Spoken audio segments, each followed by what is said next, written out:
நேர்த்தியான ஒரு பிளேசர், ரொம்ப ஃபிட்டாக இருக்கிறார். நேர்த்தியான சிஎம் ஸ்டாலின் அவர்களும், அதாவது முன்னாள் முதலமைச்சர் ஸ்டாலின் அவர்களும் ஃபிட்டாக இருப்பார், வாக்கிங் ரொம்ப போவார் அப்படிங்கிறத நம்ம பார்க்குறோம். இந்நாள் முதலமைச்சர் விஜய் அவர்களும் ரொம்ப ஃபிட்டாக நேர்த்தியான ஒரு பிளேசரை அணிந்திருக்கிறார்.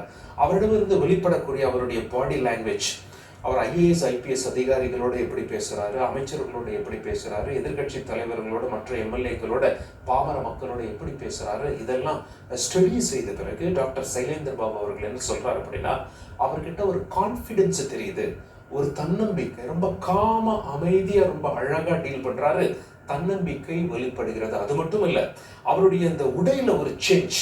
அவர் இந்த பிளேசர் போட்டுட்டு பதவி ஏற்றார், பிளேசர் போட்டுட்டு சட்டமன்றத்துக்கு வந்தார்.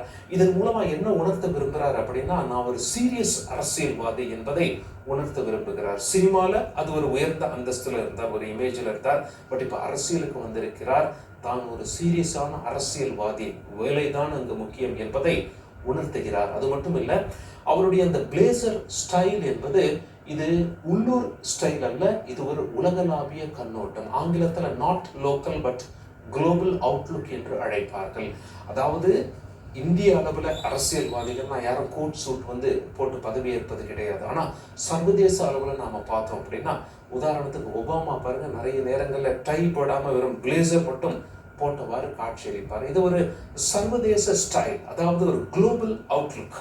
இதன் காரணமாக கூட திரு விஜய் அவர்கள் இந்த பிளேசர் அணிந்திருக்கலாம். அது மட்டும் இல்லை, நவீனமயமாக்கல், ஆங்கிலத்தில் இதை சொல்லுவாங்க மாடர்னைசேஷன் இஃப் நாட் வெஸ்டர்னைசேஷன். அதாவது மேற்கத்திய கலாச்சாரத்தை ஒன்றும் நம்ம காப்பி அடிக்கல, அவங்களுடைய கலாச்சாரம் அதெல்லாம் வேற. பட் அந்த ட்ரெஸ்ஸிங் ஸ்டைல், அந்த ஒரு மாடர்னைசேஷன், அதாவது ஒரு மாடர்ன் ஆஃபீஸில் ஒரு சிஇஓ எப்படி கமாண்ட் செய்வார், எப்படி வேலையிலேயே குறியா இருப்பார், எப்படி லாபம் காட்டணும், பாசிட்டிவாக கொண்டு வரணும் அப்படின்னு சொல்லி இந்த ஒர்க் ஃபோர்ஸை மோட்டிவேட் பண்ணி கொண்டு போவார். அந்த மாதிரியான ஒரு மாடர்னைசேஷன் தான் இந்த பிளேசர் அவுட்ஃபிட்டை காட்டுகிறது. அது மட்டும் இல்லை, ப்ராமிசிங் லீடர்ஷிப் என்று அழைப்பார்கள், நம்பிக்கையூட்டும் ஒரு தலைமை. ஜென்சி இளைஞர்களுடன் உணர்வு பூர்வமான ஒரு தொடர்பு, கனெக்டிங் வித் யூத் என்று ஆங்கிலத்தில் அழைப்பார்கள்.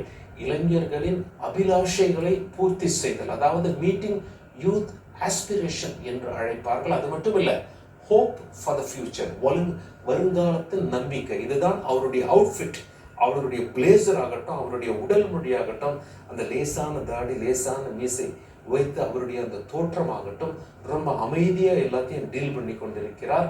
அந்த வகையில் இந்த அத்தனை பாசிட்டிவ் கேரக்டர்ஸும் அவரிடமிருந்து வெளிப்படுகிறது. அதாவது ஒரு மனிதன் நான் யார் என்று வாயால் சொல்வது ஒன்று, ஆனால் நான் யார் என்பதை என்னுடைய ஆடை, நான் how do I carry myself, அதாவது நாம் எப்படி தோற்றமளிக்கிறோம், நாம் எப்படி காட்சியளிக்கிறோம், இதையே நம்மை பற்றின தகவல்கள் அதிகமாக சொல்லும், நாம் வெளிப்படையாக சொல்வதை விட என்று டாக்டர் சைலேந்திர பாபு அவர்கள் தெளிவாக தெரிவித்தார். அது மட்டும் இல்லை, இது ஒரு புதிய சகாப்தத்தின் தொடக்கம் என்றார்.